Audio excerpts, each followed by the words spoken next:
안녕하세요. 애솔입니다. 네, 오늘은 SY스틸텍의 수요 예측 결과가 발표가 됐죠. 기업 내용부터 결과까지 이어서 한 번에 보도록 하겠습니다.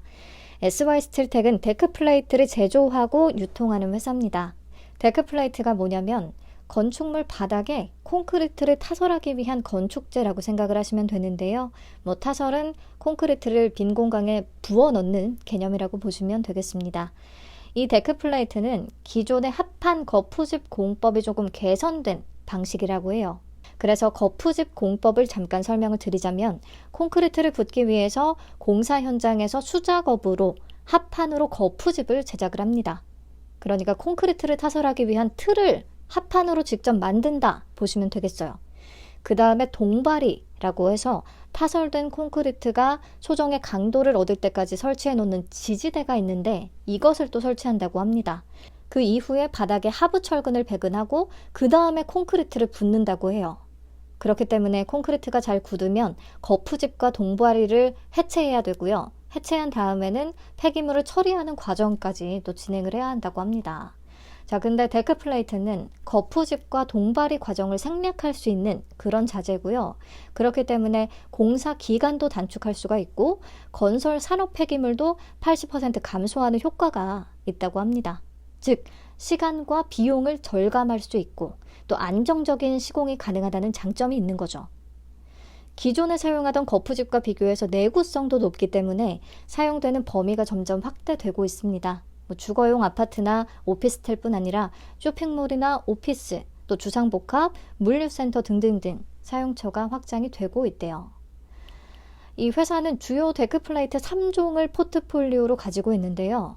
이렇게 3종을 모두 생산하는 곳은 SY를 포함해서 국내에서는 3곳에 불과하다고 합니다. 그래서 점유율이 조금 궁금해서 찾아보니까 23년 상반기 매출 기준 국내 데크플레이트 업체 중에서는 4위를 차지하고 있더라고요.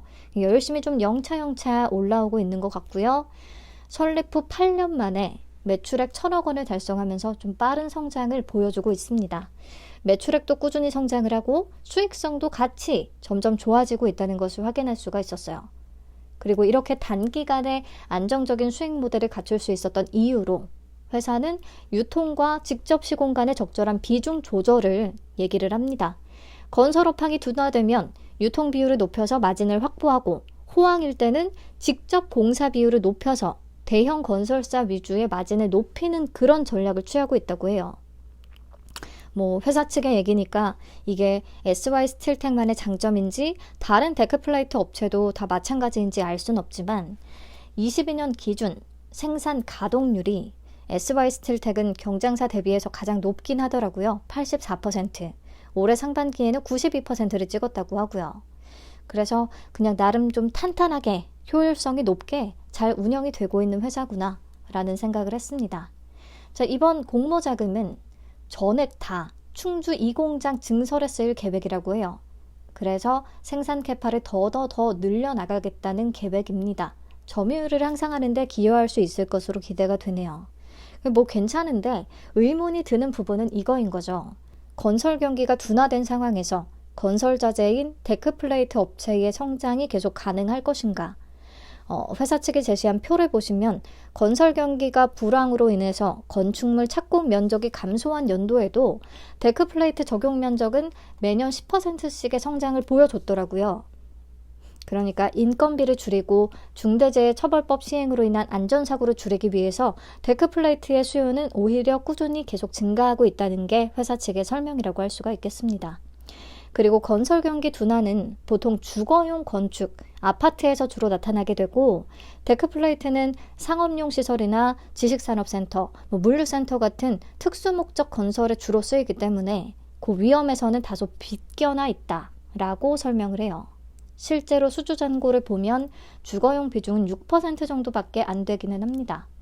그래서 생각보다 건설 경기의 불황을 크게 직격타로 입지는 않을 수도 있겠는데 그렇다고 또 엄청난 성장이 기대되는 섹터가 아니기는 합니다.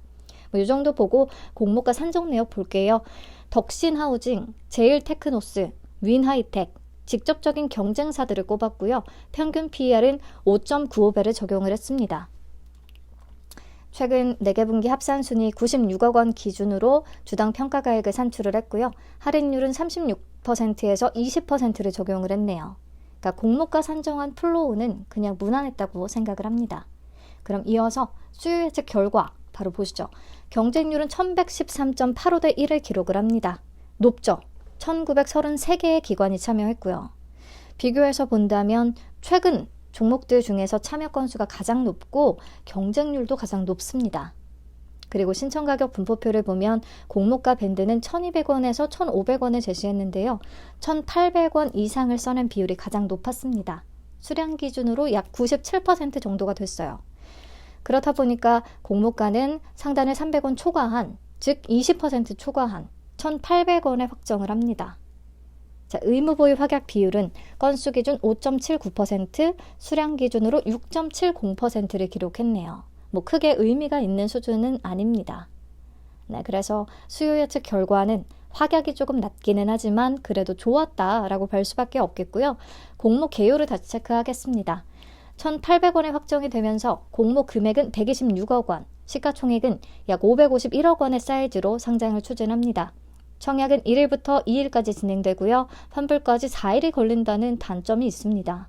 그리고 상장은 11월 13일로 예정이 되어 있는데 이번에는 한국 13호 스펙 그리고 에이징랜드라는 종목과 동시 상장 일정이에요. 이게 또 아쉽습니다. 신주 모집 100%고요. 우리사주 조합에는 10%를 배정을 했는데 1인당 평균 배정 금액은 약 1,400만 원이 되겠습니다. 다 소화가 될 것인지 좀 체크를 해봐야겠어요. 상장일에 유통 가능한 물량은 25.48% 정도 낮은 편이고요. 기존 주주의 비율도 4.90%로 낮습니다. 금액으로 계산을 하면 약 140억 원 정도. 매우 가볍죠. 규모 메리트가 확실합니다. 그리고 상장일에 유통 가능 물량을 보유하고 있는 소액 주주들은 2016년 4월 20일과 2017년 3월 23일에 유상증자를 통해서 주식을 취득했다고 하거든요. 그러면 투자 단가는 500원이 됩니다. 공모가의 3분의 1도 안 되는 수준이기 때문에 엑시트할 가능성이 커 보이기는 해요. 근데 비중이 높지 않잖아요. 그렇기 때문에 큰 리스크는 아니겠습니다.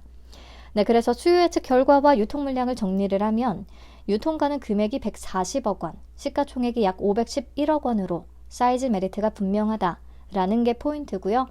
조건이 비슷한 공모주들의 사례를 살펴보겠습니다. 최종 확약을 적용하기 전에 유통가능 금액이 100억 원대 또는 200억 원 초반대였던 종목들을 찾아봤고요. 그러면 예전에 이 조건이면 따상은 따놓은 당상이거나 가격 제한폭이 확대된 이후에는 200% 이상까지를 기대해 볼 수 있는 그런 조건으로 보이기는 해요. 그래서 조건이 매우 좋은데 얘도 동시상장이라 너무 아쉬운 거죠. 그래도 그나마 얘도 가볍고 또 한국 13호 스펙도 가볍기 때문에 지금 앞에서 겹쳐있는 4종목에 비해서는 이 3종목이 상장일에 골고루 오를 수 있는 가능성은 훨씬 더 높아 보이기는 합니다. 뭐 사실 밸류에이션을 비교를 해보면 현재 공모가 기준의 PER이 비교 기업 대비해서 썩 매력적인 수준은 아니거든요.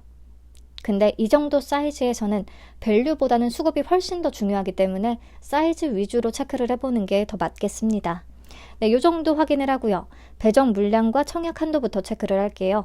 KB에 총 175만 주가 배정이 됐기 때문에 균등 물량은 87만 5천 주가 되겠습니다. 수수료는 1,500원이고요. 만 65세 이상은 무료입니다. 자, 100% 등급 기준 5만 5천 주까지 청약이 가능하고 증거금으로는 4,950만 원이 되겠습니다. 한도가 높지 않아요. 그리고 최소 청약 수량은 10주, 9,000원 준비를 하시면 되겠습니다. 자, 최근에 KB에서 진행이 됐던 한싹이라는 종목, 가벼웠죠, 이 친구도? 한싹에 28만 7천 건이 넘게 들어왔었기 때문에 SY스틸텍도 뭐 비슷하게 29만 건을 우선 잡았고요. 그러면 균등 수량은 3.02주, 3주 또는 4주까지 노려볼 수가 있을 것 같습니다. 근데 아시죠? 주당 가격이 1,800원이라 4주를 받아봤자 7,200원이라는 거. 자, 그러면 다시 한번 지금까지 이제 쭉 정리를 한번 해볼게요. 지금 종목들. 11월 9일에 상장을 하는 4종목은 수요 예측 결과와 사이즈가 보시는 바와 같습니다. 표를 보면서 다시 한번 그 부분은 정리를 해주시면 되겠고요. 이 표를 한번 봐주세요. 보시면 기본적으로 여기는 겹쳐있는 4종목의 유통 가능 금액이나 시가총액이 가볍지가 않습니다. 그래서 수급 분산으로 인한 리스크가 더 커질 수밖에 없어요. 그래서 기본적으로 요렇다는 것은 염두에 놓고 큐로셀은 이제 공모가 하단 대비해서 33% 할인이 돼서 반전의 가능성을 노릴 수는 있겠으나 많이 오르지는 못할 것 같아요. 시가총액이 좀 뚱뚱하기 때문에. 그리고 워낙에 수요 예측 결과가 부진하고 바이오 투심이 좋지 않은 데다가 여전히 덩치가 조금 있기 때문에 리스크가 분명히 존재합니다. 그래서 손실 리스크도 생각은 하셔야 돼요. 그리고 BI 매트릭스는 사이즈는 가장 가볍기는 한데 섹터 매력이나 가격 메리트가 좀 떨어집니다. 비교 기업 대비해서 퍼가 매우 높아요.